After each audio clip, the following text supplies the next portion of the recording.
Everyone, कैसे हो आप सब। स्वागत है आपका अपने चैनल टीचिंग विद बानी में। फ्रेंड, जैसा कि आपको पता है, रोज़ शाम 8 बजे हमारे चैनल पर हिंदी की क्लास होती है। उसके अकॉर्डिंग हम अपनी आज की क्लास को स्टार्ट करेंगे। आज की जो हमारी क्लास है वो काफ़ी ज़्यादा इंपॉर्टेंट होने वाली है, क्योंकि आज की क्लास में हम पढ़ेंगे भारतेंदु युग। भारतेंदु के युग हम पहले भी पढ़ चुके हैं, लेकिन उसके कुछ बचे क्वेश्चन थे जो बार बार पेपर में पूछे गए हैं। तो आज की क्लास में हम उन क्वेश्चन को पढ़ेंगे। तो चलिए वीडियो को स्टार्ट करते हैं। आज का हमारा पहला क्वेश्चन है, हिंदी हिंदू हिंदुस्तान नारा किस साहित्यकार ने दिया था? सरदार पूर्ण सिंह, बाल मुकुंद गुप्त, माधव प्रसाद मिश्र या प्रताप नारायण मिश्र? आप लोग बताइए इसका राइट आंसर क्या होगा। ये काफ़ी इंपॉर्टेंट क्वेश्चन है। DSSP PGT में 2 बार पूछा गया और यूपी टेट और यूपी PGT में भी पूछा गया था। तो बताइए इसका राइट आंसर क्या होगा। हिंदी हिंदू हिंदुस्तान नारा किस साहित्यकार ने दिया था? हाँ जी, बताइए इसका राइट आंसर क्या होगा। तो दोस्तों आपको बता दें, जो हिंदी हिंदू हिंदुस्तान नारा जो दिया था वो दिया था प्रताप नारायण मिश्र ने। तो इसका राइट आंसर होगा ऑप्शन डी। अब प्रताप नारायण मिश्र की कुछ रचनाएं जो पेपर में काफ़ी बार पूछी जाती हैं, जिनमें काफ़ी इंपॉर्टेंट है प्रेम पुष्पावली। प्रेम पुष्पावली काफ़ी एग्जाम में अलग अलग एग्जाम में पूछी गई है कि प्रेम पुष्पावली किसकी रचना है। तो आपको याद रखना है ये है प्रताप नारायण मिश्र की रचना। और एक क्वेश्चन एक और बनती है इनकी रचना, मन की लहर। मन की लहर, तो आपको याद रखना ये भी प्रताप नारायण मिश्र की है। ये दोनों रचनाएं बहुत ट्रेंडिंग में रही हैं। प्रताप नारायण मिश्र से क्वेश्चन बनता है तो इनकी ये 2 रचनाएं बहुत बार पूछी गई हैं। तो ये काफ़ी ज़्यादा इंपॉर्टेंट है रचनाएं। हमारा नेक्स्ट क्वेश्चन है, इनमें से किस कवि साहित्यकार का संबंध भारतेंदु काल से नहीं है? राधिका रमण प्रसाद सिंह, प्रताप नारायण मिश्र, अंबिका दत्त व्यास या बद्री नारायण चौधरी? बताइए इसका राइट आंसर क्या होगा। किस कवि साहित्यकार का संबंध भारतेंदु काल से नहीं है? अगर आपने मेरी भारतेंदु युगीन वाली क्लास पढ़ी है तो आपको ये क्वेश्चन गलत नहीं होगा, मैं आपको गारंटी दे सकती हूँ। अगर आपने वो क्लास पढ़ी है, क्योंकि मैंने उसमें बताया है कि भारतेंदु युग के कौन से कवि साहित्यकार थे। तो बताइए इनमें से कवि साहित्यकार का संबंध भारतेंदु काल से नहीं है? राधिका रमण प्रसाद सिंह, प्रताप नारायण मिश्र, अंबिका दत्त व्यास और बद्री नारायण चौधरी। काफ़ी इंपॉर्टेंट क्लास थी वो भारतेंदु युगीन की, तो वो जरूर पढ़ना। उसमें जितनी भी इनकी रचनाएं पूछी गई हैं भारतेंदु युग से, वो सभी रचनाएं मैंने आपको पढ़ाई हैं। तो वो जरूर क्लास को देखिए। तो दोस्तों आपको याद रखना, जो भारतेंदु काल से संबंध नहीं है वो है राधिका रमण प्रसाद सिंह। तो इसका राइट आंसर होगा ऑप्शन ए। जो राधिका रमण प्रसाद है ये भारतेंदु काल की नहीं है, ये कहानीकार के रूप में विख्यात है। और बाकी ये प्रताप नारायण मिश्र, अंबिका दत्त व्यास और बद्री नारायण चौधरी, ये तीनों लोग भारतेंदु युगीन साहित्यकार है। आपको याद रखना, ये इंपॉर्टेंट क्वेश्चन है, काफ़ी बार ये भी पूछा गया था। आज के जितने भी क्वेश्चन है ये किसी ना किसी एग्जाम में 2 से 3 बार रिपीट हुए हैं। इंपॉर्टेंट, मोस्ट इंपॉर्टेंट है। अगर भारतेंदु युग से क्वेश्चन बनेगा तो इनसे जरूर पूछा जाएगा, इतना इंपॉर्टेंट है। अगर आपने पूरी क्लास पढ़ ली तो आपका ये समझ लीजिए, आधुनिक काल में जो भारतेंदु युग वाला टॉपिक था वो आपके सारा हो जाएगा। क्योंकि मैंने 3 क्लास में भारतेंदु युग से जितने भी क्वेश्चन बने थे मैंने वो करा दिए। उसके बाद अगर आप लोग बताओगे तो मैं भारतेंदु युग का पूरा मैराथन क्लास लाऊंगी, जिसमें जितने भी क्वेश्चन बने अभी तक वो मैं आपको सारे करा दूंगी। तो मुझे कमेंट करना, अगर आप मैराथन क्लास पढ़ने के लिए इच्छुक हैं तो मुझे कमेंट करना। फ्रेंड, अगर आप मेरे चैनल पर पहली बार आए हो तो चैनल को सब्सक्राइब और वीडियो को लाइक जरूर करना, और प्यारा सा कमेंट जरूर करना कि आज की क्लास आपको कैसी लगी है।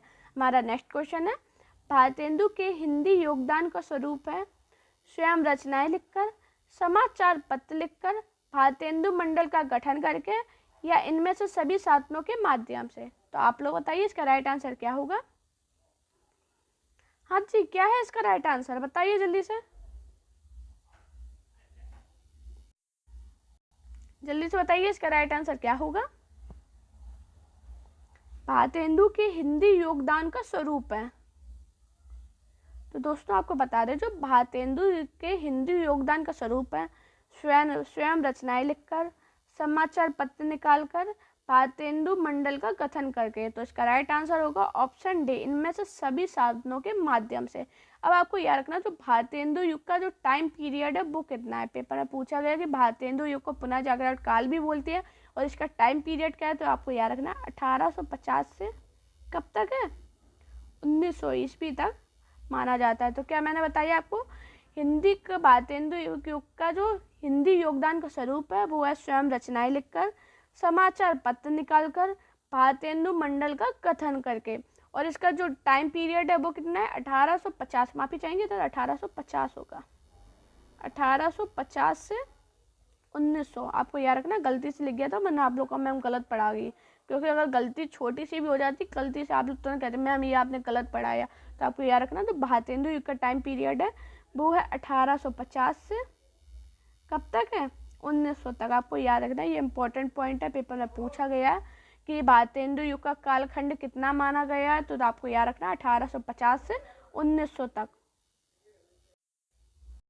हमारा next most important question, Badri Narayan Chaudhary Premghan Urdu में किस नाम से कविता लिखते थे, नियाज, रसा, अब्र या आफ्ताब?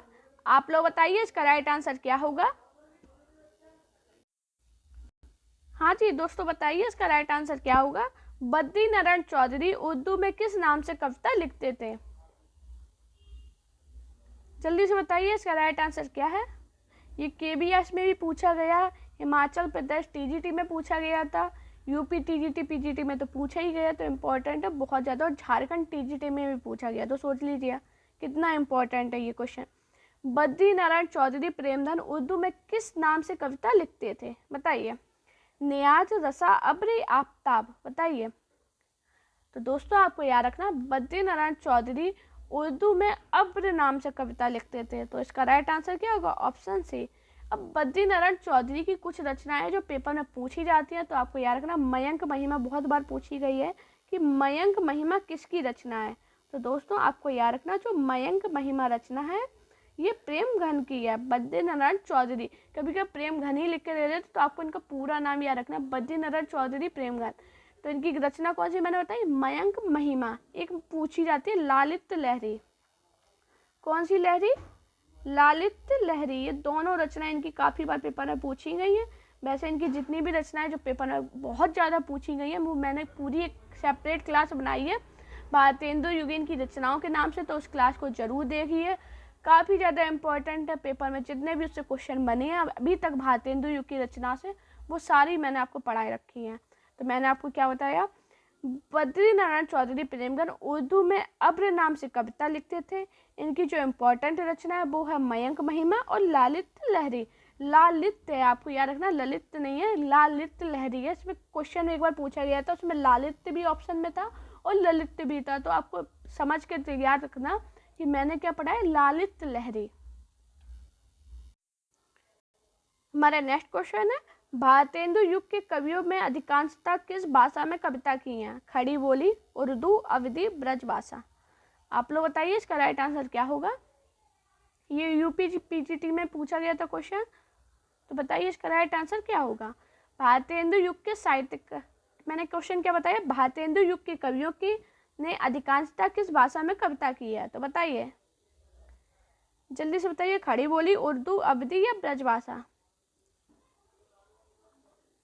ये एनवीएस टीजीटी में भी पूछा गया क्वेश्चन है, बताइए इसका राइट आंसर क्या होगा। तो दोस्तों आपको याद रखना है, भारतेंदु युग के कवियों में अधिकांशतः ब्रज भाषा में कविता की है, तो इसका राइट आंसर क्या होगा, ऑप्शन डी।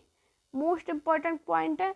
लेकिन फूलों का गुच्छा भारतेंदु हरिश्चंद्र की रचना है, जो पेपर में पूछी गई है कि फूलों का गुच्छा, इधर से क्या बताया मैंने, फूलों का गुच्छा, ये इनकी रचना है, किसकी रचना है, भारतेंदु हरिश्चंद्र की। भारतेंदु हरिश्चंद्र की इंपॉर्टेंट रचना है फूलों का गुच्छा, और ये किस बोल लिखी गई है, किस भाषा में लिखी गई है, खड़ी बोली में लिखी गई है। आपको याद रखना किस में लिखी गई है, खड़ी बोली में। ये इंपॉर्टेंट रचना है, पेपर में पूछी गई है कि फूलों का गुच्छा इनकी रचना है, वो किस भाषा में लिखी गई है, तो आपको याद रखना वो खड़ी बोली में लिखी गई है। मैंने क्या बताया, भारतेंदु युग के कवियों में अधिकांशतः ब्रज भाषा में कविता की है, लेकिन भारतेंदु हरिश्चंद्र की रचना जो फूलों का गुच्छा है वो खड़ी बोली में लिखी गई है। इंपॉर्टेंट रचना है, आपको याद रखनी है, ये बहुत इंपॉर्टेंट रचना है। पहली बात तो ये रचना ही इंपॉर्टेंट है, फिर इसकी भाषा से भी क्वेश्चन एक बार बना था कि किस भाषा में लिखी गई है, तो आपको याद रखना ये खड़ी बोली में लिखी गई। अगर दोस्तों अपने नोट्स बनाते हो तो अपने नोट्स में ये पॉइंट जरूर लिखा कीजिए, ये पेपर में पूछे गए पॉइंट होते हैं, इम्पॉर्टेंट होते हैं काफ़ी ज़्यादा, तो आप ये अपने नोट्स में लिखा कीजिए। आप क्लास तो देख ही रही हो, लेकिन अगर नोट्स में लिखते जाओगे तो वो हमेशा के लिए हो जाएंगे। हमारा नेक्स्ट क्वेश्चन है, इनमें भारतेंदु युग के साहित्यकार नहीं है। बालकृष्ण भट्ट, प्रेमचंद, प्रताप नारायण मिश्र या ठाकुर जगमोहन सिंह। आप लोग बताइए इसका राइट आंसर क्या होगा। हाँ जी, यूपी पीजीटी का इम्पोर्टेंट क्वेश्चन है ये, 2 बार पूछा गया ये क्वेश्चन। इनमें से भारतेंदु युग के साहित्यकार नहीं है। अब काफ़ी लोग सोचते होंगे 1 बार 2 बार पूछे गए तो ये इम्पोर्टेंट है। हाँ जी, ये इम्पोर्टेंट है, तभी 1-2 बार पूछे गए अलग अलग स्टेट में। अगर इम्पोर्टेंट नहीं होते तो ये पेपर में पूछे ही नहीं जाते। शायद आपके सेट में ये क्वेश्चन मिल रहा है तो आप ये मत सोचा कीजिए कि ये 2 बार पूछते हैं कि आप पूछा जाएगा कि नहीं। प्रीवियस ईयर पेपर से ही क्वेश्चन बनते हैं। ज़्यादातर पेपर जो बनता है हमारा नया, वो प्रीवियस ईयर से ही बनता है। अलग अलग स्टेट के ले लिए उन्होंने प्रीवियस ईयर, उससे क्वेश्चन बनाए, इसलिए मैं आपको प्रीवियस ईयर कराती हूँ। मैं आपको मॉक टेस्ट अलग से बना दूँगी, उसका कोई फ़ायदा नहीं होगा जब वो पेपर में पूछा ही ना जाए, वो इम्पोर्टेंट ही नहीं होता, ऐसे पढ़ाई का क्या फ़ायदा। इनमें भारतेंदु युग के साहित्यकार नहीं है। बालकृष्ण भट्ट, प्रेमचंद, प्रताप नारायण मिश्र या ठाकुर जगमोहन सिंह। तो दोस्तों आपको याद रखना, जो प्रेमचंद है ये भारतेंदु युग के साहित्यकार नहीं है।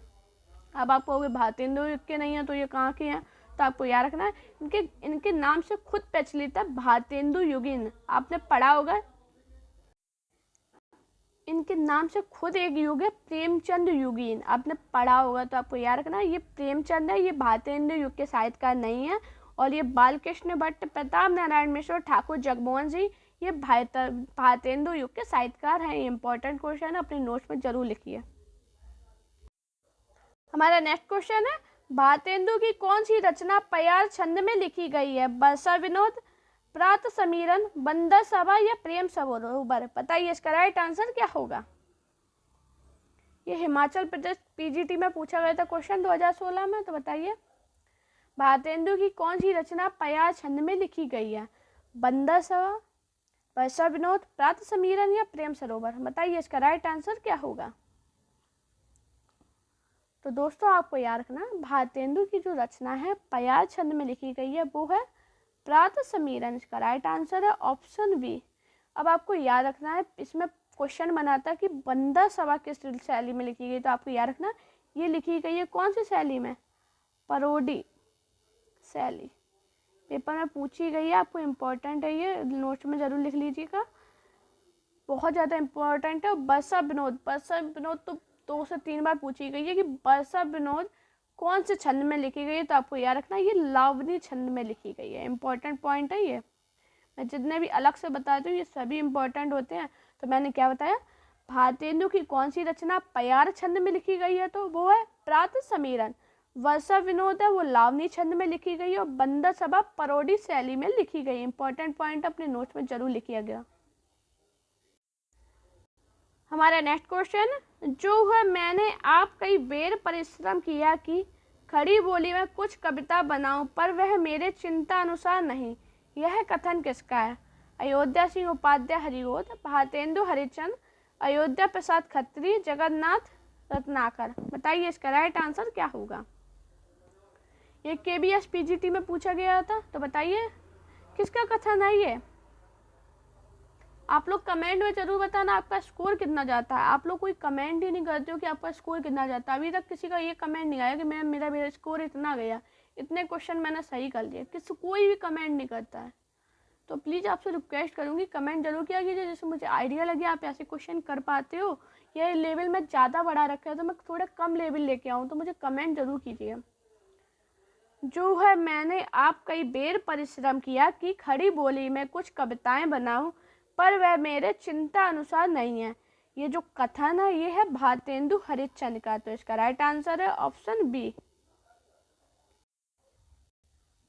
हमारा नेक्स्ट क्वेश्चन है, निम्नलिखित साहित्यकारों में सबसे कम आयु किसकी रही है। जयशंकर प्रसाद, गजानन माधव मुक्तिबोध, प्रेमचंद या भारतेंदु हरिश्चंद्र। आप लोग बताइए इसका राइट आंसर क्या होगा।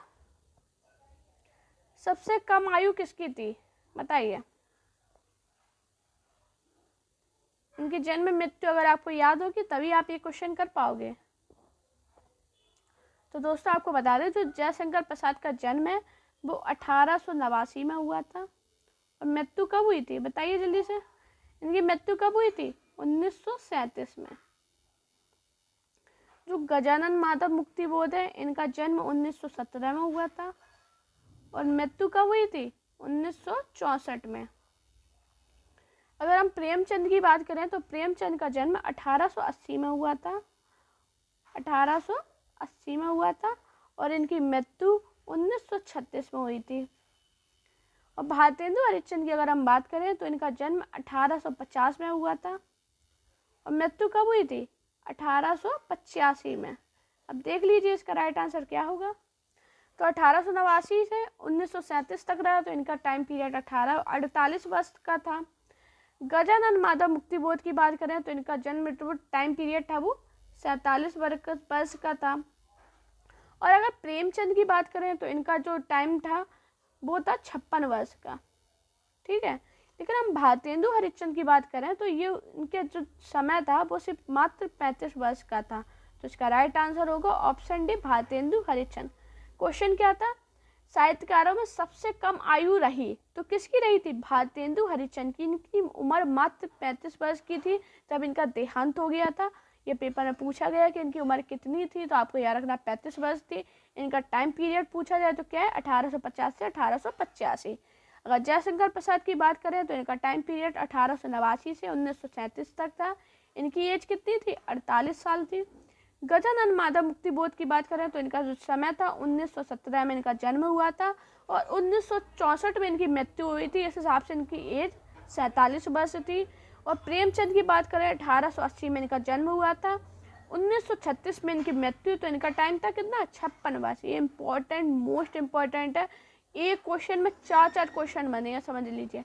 एक क्वेश्चन दिया गया, उसमें अगर चारों की अगर डेट ऑफ बर्थ आपको याद होगी, इनकी मृत्यु याद होगी, तभी आप एक क्वेश्चन कर पाओगे। ऐसे क्वेश्चन पेपर पूछता है एग्जामिनर में, आपने भले ही पढ़ा हुआ फिर भी आप कंफ्यूजन में आ जाओगे।